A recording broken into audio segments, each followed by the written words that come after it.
welcome to the Muse table. I'm here with Jacquie Verbal of many things: Chronicles of Change, Untrap the Hood, Black Stack. I'm super excited to talk to you and get into your work. So first, I want to let you introduce yourself and introduce the work that you're working on. Okay, thank you. Thank you for having me. Um, I'm Jacquie. Wow, how would I describe myself? I am newly recognizing that I'm an artist. I've always kind of just considered myself a creative, and I've been an entrepreneur for about 5 years now. So that's been the one hat that I've held for many years. But now I'm realizing that a lot of the work that I do comes from a very creative space. And so my hat is shifting a little bit into just more of a creator role and realizing that there's so much tied into being creative, Yeah. just bringing ideas to life. That's creation, and that's the work of an artist. So I'm stepping out of the entrepreneur mindset and stepping more into the mindset of an artist or creative. So that's how I would introduce me. And then the work that I do is literally me having ideas of how to create solutions for some of the problems that I see within the Black community. And by me seeing the issue, finding solutions, that's kind of become the work that I do. So that's how Black Stack came about. That's how the Black Stack magazine came about.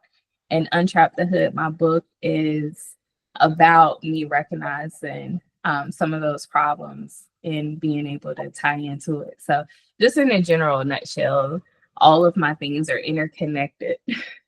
Okay, I love that. I do want to go back to what you said about originally viewing yourself as a creative and now seeing yourself as more of an artist. What shifted that differentiation, and like, how do you see those separately in your life?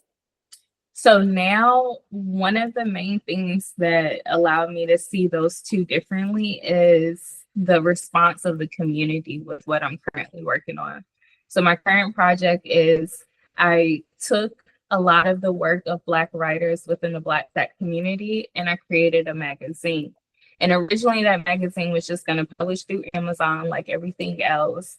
But once I went through that process, I realized that the quality of it didn't match how much energy I had put into curating it. So, curating, creator, I just viewed myself as a curator, someone creatively able to just curate spaces. But now I'm hand binding the magazine. So this is like my sample copy. But Oh, I I love that. hand made this. The design, everything just was an idea. I had no tutorial. I just had to kind of bring it to life. So whenever I started documenting that journey, people were like, "Oh my God, you're an artist." And I was like, this is artwork. This is like more than just a curation. This is something that tangible that people get to hold on to. It's a collectible. So that was the main thing that allowed me to shift from creator to artist, is realizing that it's more than me just using my brain. I use my hands to create as well. All parts of me is constantly in creation mode. So that would make me an artist. I love that. And I can definitely understand and relate to a sort of like imposter syndrome when it comes to describing yourself in certain ways. Like, I feel like I fought against calling myself a writer for so long because, one, I feel like, especially like being in Gen Z, like everything feels cringy. Everyone like is embarrassed by everything all the time, which is very dramatic, but also like I feel like there's a certain connotation, at least in my head, for a long time of what a writer is. And I didn't feel like I deserved that, especially like being a Black woman. Like, you don't really see yourself represented in that space a lot. So I didn't want to, or didn't feel like I deserved to take up space. And I feel like it is so powerful what you're saying, being able to, one, recognize that not only are you a creative, but you're an artist because you're creating things with your hands. I feel like it takes a level of artistry to be able to make something on your own, especially in like this age of like AI and ChatGPT and everyone kind of like outsourcing their creativity and allowing systems to create things for them. I think that is so, so important and so rare. And I think it's going to be a necessary skill in the future for sure. For sure. And I love Yeah, that. thank you. I appreciate that. I agree 100%. I think that even to go back to the original question, how did I shift from creative to writer or to artist? Writing is an art form that I've started to recognize. Not everybody can weave words together and tell a story the way that a writer can. So me kind of stepping into like, I am a writer, and writing is art in its own way. So I love that you are calling yourself a writer, because one day you'll start to see that shift. Like, I'm creating artwork every single time I pick up this pen, just like an artist when they pick up the pen to write a song or the brush to paint a picture. So just a Absolutely. little food for thought. I love that. Thank you. And going back to all of the work that you've done on Trap to Hood, Black Stock, Chronicles of Change, was there a specific moment or feeling that pushed you to start? Like, was there some pivotal moment in your life that was like, okay, I need to do this now? Yes, I was actually just thinking about that earlier. Hardship has always been the thing to push me. Either I've been in a position where my back was up against the wall and I had no choice but to make something happen out of nothing, or I've just been angry about a system and how that system has been suppressing a lot of Black creativity. And so, with every single project that you've mentioned that I have currently, has stemmed from me facing hardship and being angry about the oppression that caused me to be in this moment. I'm just one of those people where I don't really like to complain before so long before I come up with a solution. And so it just so happened these solutions seem to be working really, really well for me. I love that. I think that Yeah. rage is such a powerful motivating force that I think that we don't acknowledge a lot. And I think that rage, especially in women, especially in Black women, can be very demonized. And I think we all have it in us as women. And I think it's important to acknowledge and use that energy for something, like alchemizing that rage within us and creating something beautiful. And that's exactly what you've done. And I love that you're not just letting it sit and exist in you. Like you said, like, you're not just going to complain and not create solutions. Like, there is something behind that feeling, and there's a driving force behind that rage. And I love that. Yeah, thank you. Yeah, no, I've had to honor what it means to truly alchemize the feelings and what it means to truly sit with those feelings, so that way you could go into a place of actually alchemizing it. So I'm glad that you said that, because that's exactly what I've realized in life that I'm gonna have to do, or else I'll just be angry and I'll just hold on to that anger for forever. So it's been the one thing that has been it just kind of changed the whole game for me as far as the way that I view life now.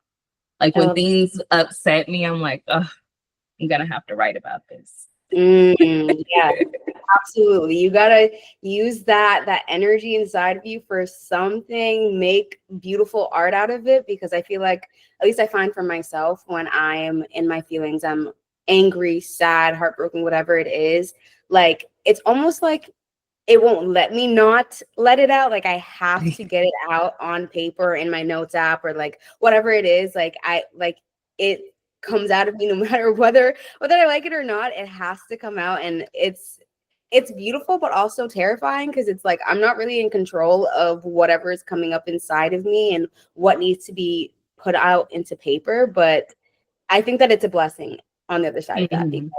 not everybody's Yeah. able to do that. And I think I've been like really trying to recognize that like this is truly a blessing and a talent that not everyone has within them, you know? Yeah. And, all of us, I will say our best work comes from that. Immediately, I think about Keisha Cole. I'm a millennial. So Keisha Cole's popular song Love, it's Yes. got her now going back on tour again. And she didn't even have to sing her song. But if I'm not mistaken, she might be going through a little bit of heartache. Mm-hmm. And that song was written from a place of heartache. So I Yeah. think for us, especially as Black women, a lot of our most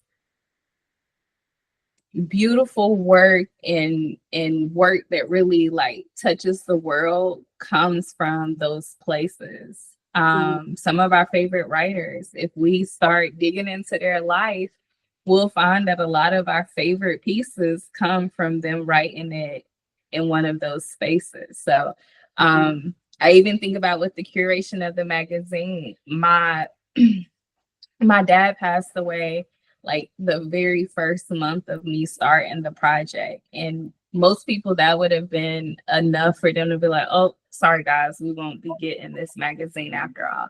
But I had to do something with that feeling. And so to your point, I had to just spend hours and hours and hours creating, because what else was I gonna do? It was either gonna eat me alive or I was gonna, alchemize it. And so alchemy is one of like the most powerful things that I don't think that enough people tap into. Definitely. It's extremely slept on, and people kind of write it off as like woo woo, like spiritual talk. But it's like Yeah. once you really tap into that, it changes your entire world. And it's so funny because that is my Twitter name, The Alchemist. And I actually want to Oh, get wow. tatted on me, I think probably in like the next like 2 or 3 months. And because I feel like it's one, that book and just the whole idea of alchemy and like being an alchemist has just like changed my life, and it puts control back into your hands. Because I feel like when you're someone that feels so many emotions and feels so many things, like you feel like you're drowning under the weight of it. But when you recognize that like this energy that's moving through your body can be used for something powerful, something that can impact other people, like it's so beautiful. It's scary also because it's like, oh my God, I have all this coming out of me and I can create like a whole new universe from this. But it's also like amazing and wonderful. It's like everything all in one, honestly. It really is. You hit the nail on the head with that one. Mhm. You definitely hit the nail on the head with that one. For me, that was the moment of me realizing, okay, I know now, I understand how to flow in life, Yeah. because life is going to come regardless. There's no such thing as true stability. There's no such thing as forever love. A lot of the things that are fairy tales, they're not reality. And so you have to learn how to navigate through that and alchemize. And once you learn how to use the emotions, it changes your life. So I'm so glad. I love to hear when people understand the power of alchemy. That just makes my whole day. Love that. I love that. We could talk about that forever, but I want to jump on to our next question. Going back to what you were saying about like writers, even Keisha Cole, that makes me think about muses. So who or what would you say is your muse? I was thinking about that earlier, and I'm gonna say something that's probably a little bit different, but that anger and that rage that we were talking about earlier, I found to be that is truly my muse. Sometimes when I'm happy, I can't write. Things Mm, don't, it doesn't hit the same way. So sometimes I need those moments of life where I'm uncomfortable. Um, and I've really just taken on the power of being able to create through those moments. So I would say my muse is the anger and the rage and the discomfort. That is so, so real. Like not being able to write when you're happy. So real, and I hate it because I want it's kind of like a double-edged sword because it's like I want to be happy, I want to be content in my life, I want joy in my life, and like I want that for everyone, but it's also like when I am doing so well in life, I have nothing to write about. Like I have nothing to say, I don't feel inspired, and it's horrible that like I need to like be down in the dumps, like bottom of the barrel in order for something to come out. But I mean, that's just what it is. I'm trying to now like figure out a way to like use my joy and abundance to inspire me to write, and trying to alchemize that energy as well. Like I feel like I don't want to only use that in times of like rage and heartache and sadness. Like I want to also use that in times where like I am doing really well and the sun is shining on me and I feel warm all the time. Like I want to be able to use that energy. I haven't gone to that point yet, but it's a work in progress. But I definitely to that. I love that. I've been recently wanting to play around with some fiction writing. I've been watching the documentary on Toni Morrison, The Pieces of Me, and in that she was talking about how she would take kind of like headline stories and write fiction novels based on it, or fiction stories based on it. So I was like, maybe that's how I can utilize the happy writing storytelling. So I don't know, I just dropped that little gem for you and see if some fiction short storytelling or love stories come out of those happy warm feelings. Yes, I hope so. Yeah. Going on to my next question, what does your creative process look like emotionally, spiritually, mentally, even like practically? What does that look like for you? So my creative process for the most part is always going to start from a spiritual place. My core foundation is my spiritual practice. I'm a Reiki master, so I've been deep into the spiritual journey for quite some time now. So when I say that it starts spiritually, it's always an intuitive nudge. Something within me is burning inside, and I know that, okay, it's time for me to create something. It's time for me to do something with this energy. So my process is gonna look like, if I'm writing, I usually like to write really, really, really early in the mornings. I am, and it's so funny because after watching that documentary on Toni Morrison, I'm like, wow, it's scary how much we are alike. I'm also raising a child, and I'm married. So I have a household that I have to always maintain. So I can't write all throughout the day like I would want to, because I just have too many interruptions. So I get up at 5 o'clock every morning. I've been doing this for years. And that's when I write. So I write early in the morning. I like to type. It's hard for me to write things out paper to pen first. I usually like to get on the computer and just kind of go into a draft and let the thoughts take over. And then I'll come back later and I'll edit it and make it into a story or whatever I'm trying to get across. Then that's when I'll let my creative process take over. When I'm doing my posts, newsletters, and things like that for Substack, whether it's Chronicles of Change or something that I'm doing with Black Stack, I've always had a reputation for my imagery. So I'll take a picture off of Pinterest that really speaks to me, and I'll let that picture kind of help me seal everything together.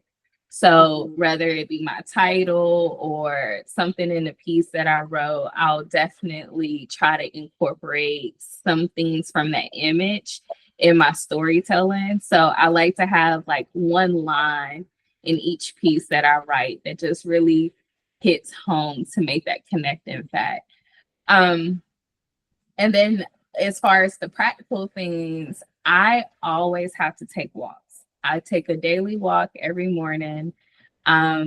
I live in California, so I live near the water. So I'm constantly going to the water and just allowing myself to be in nature, see the birds, see how the birds play and interact, see how the dogs interact with the birds, see how the fish and the birds interact together. Just kind of watching nature and looking at the ecosystem of life.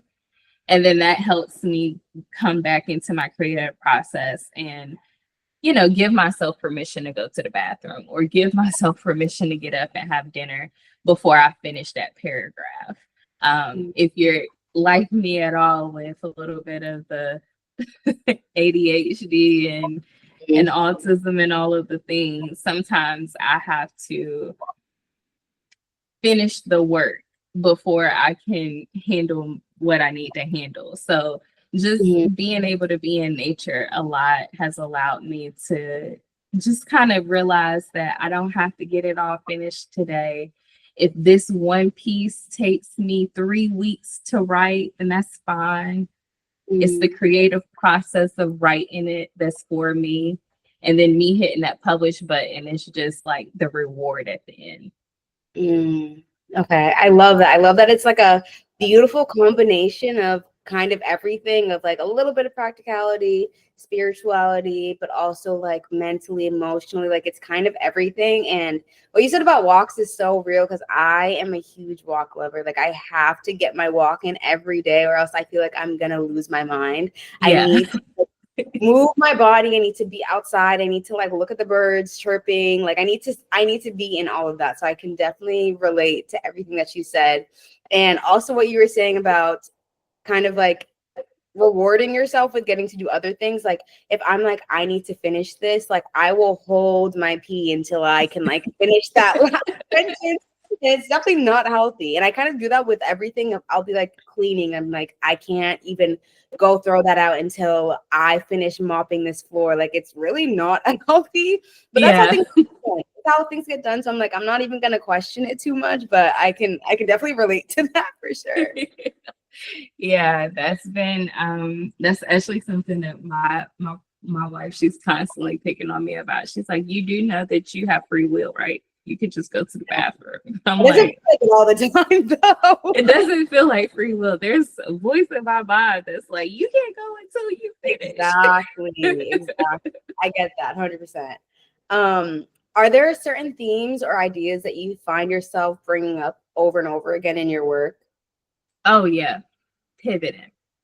Pivoting is like my first name at this point. That's how I actually ended up with the title of my publication, Chronicles of Change. I was in the process of writing my book, Untrap the Hood, and then there was a pivot in life, and I was like, oh, I need somewhere else to write about what I'm going through. And so Chronicles of Change became that space. And so I've just used that to literally document all of the changes and pivots that I've had to make throughout my life so far. And I'm now at a place where I see when the pivots are coming. The pivots don't make me feel anxious or have a lot of anxiety anymore. I just kind of know, okay, it's time to grow, it's time to shift, time to expand. What's next? So that has probably been the biggest theme of my life over the past 3 or 4 years. I've just been in a constant state of pivot. I feel like spiritually it's been the biggest test of my life, but I'm very, very, very pleased with how far I've gotten now versus when I first was introduced to pivoting, because I was not very good at change in the beginning. I can definitely relate to that. Like the only constant I've realized is change, and that is the hardest pill to swallow. And like for me, especially where I'm at in my life, where I just finished up grad school in December and I just walked in May. And congrats. Thank you. And I'm trying to like get a new job, and like my lease is up in September, and like I have all these like little moving pieces, and I have no clarity on anything. Like me and all my friends are always talking about like the only thing that we know is like what's going to happen by the end of this week. I don't know what next month is going to look like or the next 3 months, let alone planning for longer than that. Like everything is constantly changing. And I do think it's a big theme, especially right now, as we're in this like overall transitionary period as a society where like no one really knows what's going on, where we're going with like AI and like technology and like the administration and like everything happening now is so transitory and scary. But also I feel like a part of that is there's a little bit of excitement in that because things are shifting and nothing's clear. That means you can kind of like mold your life to be whatever you want it to be. And I think that's the beauty of it. So I love that a big theme in your work is change, because I think it's important for people to know, because we all are experiencing change all the time. And it's very terrifying. So being able to hear from someone that's gone through so much of it to be like, hey, it's okay. Let's just like ride the flow of life and kind of where it takes us. Like that is so important to hear, especially like if you are on the younger side. Like I know for me, I need to hear things like that. So yeah, no, I even with the magazine, you know, I started off by saying originally I published it on Amazon, and it published on Amazon on Martin Luther King birthday. So same day as inauguration that, you know, the whole administration change took place. It pre-launched in Brooklyn on February 1st, which was, according to the administration, this was the first year of No Black History Month. And so, you know, the magazine itself has kind of pivoted and transitioned into something where now I'm making it myself, fulfilling the orders myself. There is no middleman. There is nobody else. And that act of me out loud changing my mind has really inspired a lot of people within the community. So I will say one thing about pivoting and changing, once you own it and you're like, all right, me and change go like this, just openly talk about it, and you'll really be surprised how many people are constantly battling that voice in their head, telling them, no, you can't change, you got to keep it like this. It's always 50 different ways to get to the finish line. I love that. I love that. That kind of leads me to my next question, because you're talking about inspiring people. How have the people close to you in your life interacted with your work? Like, I'm sure you share some personal stories and like kind of dive deep into like what you think about things. How does that impact your relationship with other people? How do the people in your life interact with that? What do they think about your work? What goes on there? So it's actually really interesting. The only person, or the only people really, that get to interact with my work is the family that I created. And so, you know, we have our blood family, and then we have the family that we create. And so my wife and my daughter, they're the only ones that know like about how regularly I write, the things that I'm doing with Black Stack, me publishing my book. So their support with it has really allowed me to push and go as far as I have. In my book, Untrap the Hood, I actually dedicated the book to them because of their support that they had with me sharing my story. Now, the reason I made the comment about the family I created versus my blood family. My blood family wants to support my work, but I will not let them.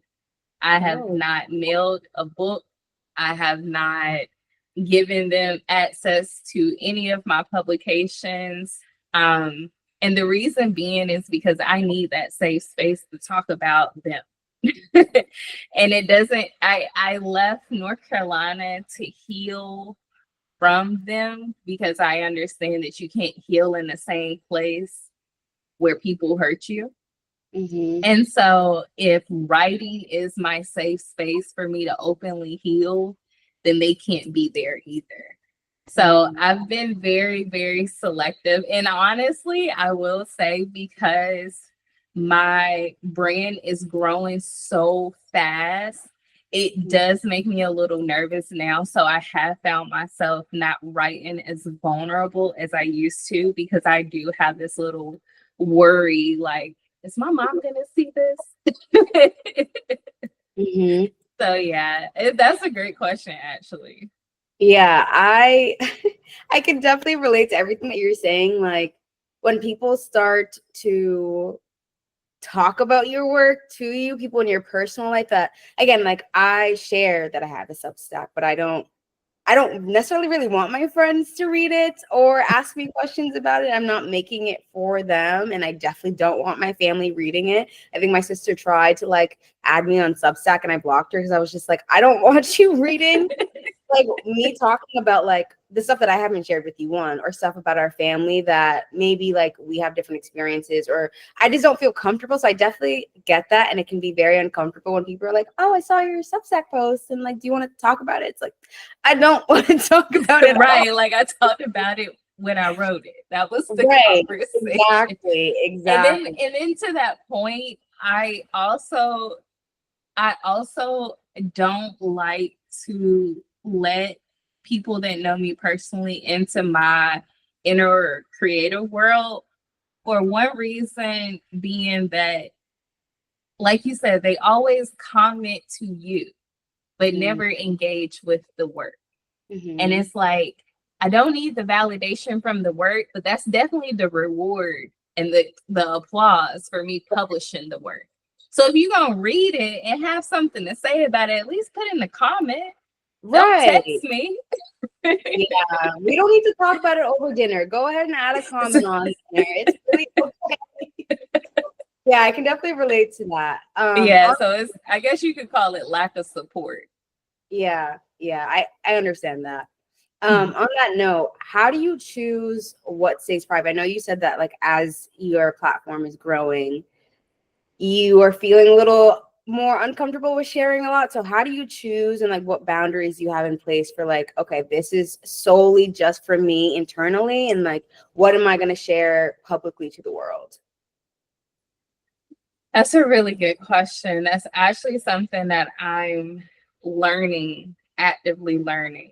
And what I will say to that is I'm giving myself time to let the emotions settle. And then I'm coming back to the piece and I'm like, okay, now how much of this do I really want to share? How much of this feeling am I comfortable with the person potentially knowing? Is this a conversation that I would be willing to have? And then I will say, if it is something where I'm like, I don't care, it needs to get out, then those are the ones that I put behind a paywall. That's smart. Might as well make some money off of it. Right, you gotta pay for this. Yeah. So it's not gonna be lurkers that can just, know what I know all of my inner feelings. But definitely from a spiritual standpoint too, I will say that I've learned the importance of keeping some stuff for me. And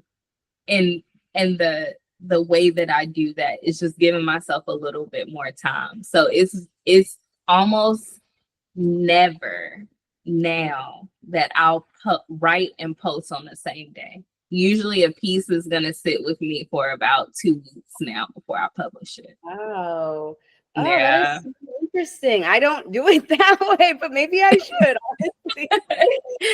Yeah, it just allows me to like kind of go through the emotion that I was initially feeling, and that emotion I wrote through. So I can that emotion still is there. But my editing process, I used to never edit my work. So now I edit my work. And that's been like, oh, maybe I shouldn't say that part. Maybe I should save this for later. Or and two, I started journaling. So I had started by saying I don't handwrite a lot. I save my handwriting for my journaling. So those are the ones where I'm like, oh, this is just getting on my nerves. Those pieces I just keep in my little journal. Um, and then if it keeps coming up and I find that that's something that I do want to share, then I have the space to do that. So editing my work, letting it sit for a couple of weeks, and then handwriting to journal my emotions. Those would probably be the things that I have found are working. Okay, that's good to hear. I feel like I've kind of heard similar things from some of the other creatives and writers that I've spoken to, where they also journal. I feel like I'm the only person that doesn't journal. And maybe that's kind of a problem, honestly. I just started, so don't feel bad. I just started. Yeah, so I'm like, when you have those moments where you're just like very in the moment, like in a moment of rage, heartbreak, whatever, and you just like spew everything out. Like, I feel like one of two things happen for me. Either I get super trigger happy and I'm just like, I just have to get this out and everybody has to hear how I feel.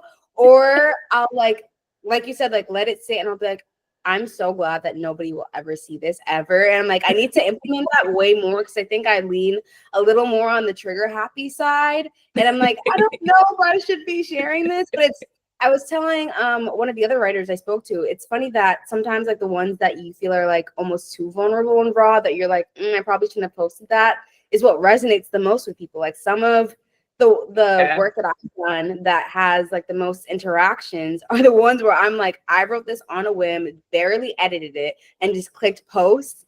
And everyone's like, I love this. I deeply related to this. I'm like, you shouldn't have read this in the first place, but thank you for liking it. Yeah, I will say that is the thing that keeps you kind of coming back. Which your most vulnerable piece gets the best engagement compared to the one that you were very intentional about trying to write. It does make you be like, I might as well just get it out. So it's a fine line. It is a very fine line. Mm-hmm, mm-hmm. Going back to what you were saying earlier about Blackstack and all of your platforms kind of growing, what kind of feedback have you received about your work? I know that it's doing well, but what are you hearing from your audience and how is that kind of shaping your work experience? Oh my God. The feedback is overwhelming all the time. I have to log out of Substack for like days at a time right now because it's just so wow. I'm still getting used to it. I don't think I'll ever fully be used to it. The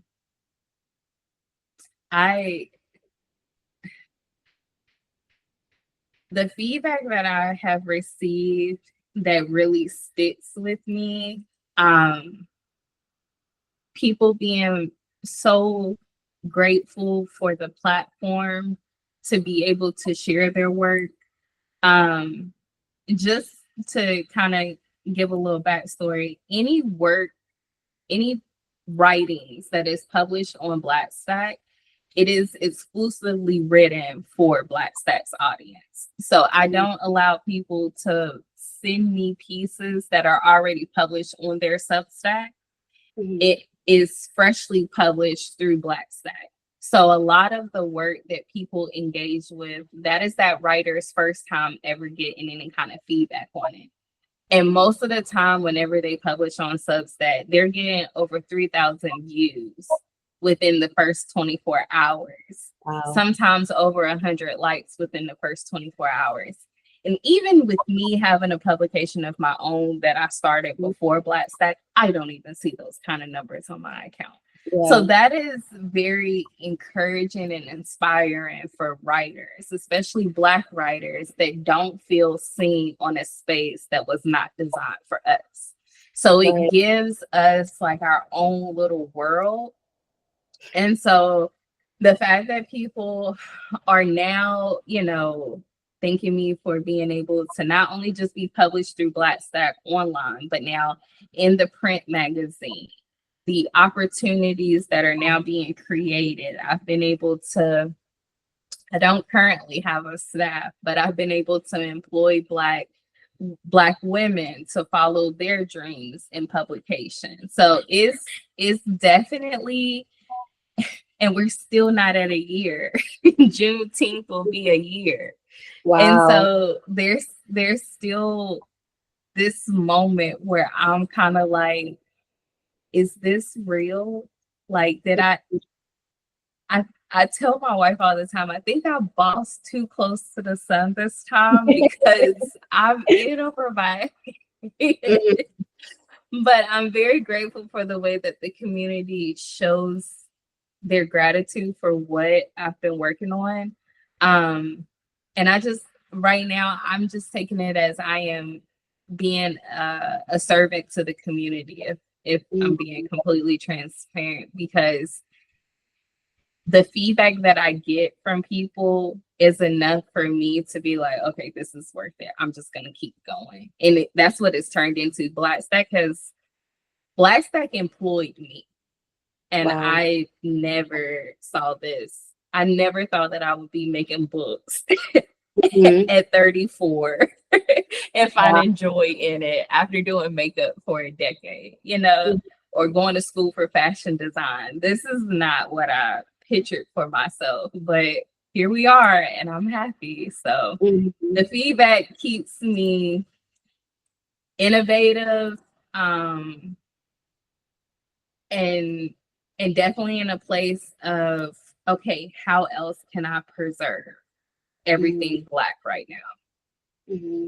I love that. I love that. Just speaks to, like, again, what you were saying about pivoting and changing and ending up in a place that you didn't even expect. And I love that it's doing so well. And I see every single time I click on it, I see more subscribers. And I love that because, like I was saying, like, we don't really have a space for Black writers, not one that I've seen. So I think that Blackstack is such a beautiful platform and so needed. And I just want to thank you for creating it, because I can just see it taking off and becoming so much larger than it already is, which I'm sure is like exciting to you. But I'm so excited to see what's coming up next. And I was going to ask you, where do you see Blackstack going? Like, now that you're coming up on 1 year next weekend, what do you see in the next year, and then like maybe like 5 years for Blackstack?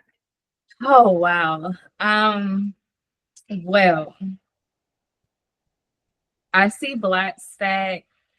I see Blackstack in the same category as Jet Magazine, Essence Magazine, Ebony Magazine in the next 5 years for sure. And I say that with confidence because the attention that Blackstack is already getting on TikTok right now is so scary. I'm going viral almost every week with something related to the magazine. There's constantly, like, Deontay from Grits and Ed's podcast. He's reposted the magazine a couple of times. I'm in the process of trying to get him interviews in the magazine, and then also send him a copy of the magazine for him to have at the podcast. There's a lot of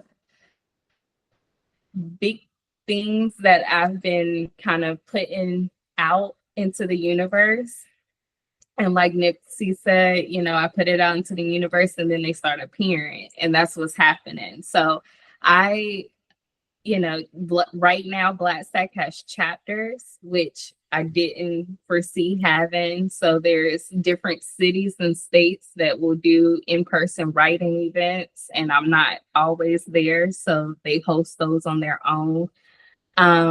I do see a retreat in the near future, and I also see some book binding classes for Blackstack members. So people that want to learn how to bind their own book. I think that's a skill set that we, especially as writers, that would be very empowering if we not only wrote our own books, but then we could publish our own books as well. I think that's going to be a skill set that is going to really change the game for a lot of us.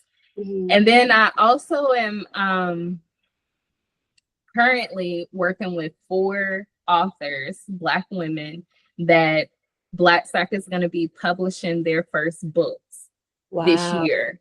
So this year, Blackstack will not only be publishing the magazine, but will also be publishing 4 brand new books that I'm currently midwifing the manuscripts with the authors right now. So there's a lot of big things in the near future for Blackstack. I see Blackstack being able to be a brick and mortar for sure, to hold as a creative community center for Black writers. Oh my gosh, I love that. As you were speaking, I'm like getting chills all over because I can absolutely see that vision, and I cannot wait to see it come to fruition. And this is going to be such a necessary thing for the community, and I just cannot wait to see everything that happens with this. Like, I'm genuinely so excited. Thank you. I appreciate that. I appreciate that. Okay, final question. If you could tell your younger creative self one thing, what would it be? That was gonna make me emotional. I would tell me to just do it. Just create. It doesn't matter if it doesn't look good today. You keep practicing, and then it'll look good tomorrow. I have these conversations with my daughter a lot because she draws. And sometimes she's like, I don't think I like this. It doesn't look good. I'm not good at this. And I hear me telling my younger self these things when I tell her that. So I would definitely say your first try is just the first try. It's not going to be perfect. So just keep going. Wow, that's beautiful. Thank you so much, Jackie. This was an amazing conversation. I feel like I'm leaving this conversation feeling so inspired, and I will make sure to add all of your socials, Black Stack, Chronicles of Change, everything in the description, in the comments, everywhere. And thank you again. This was amazing. Thank you. This was great. I really appreciate it.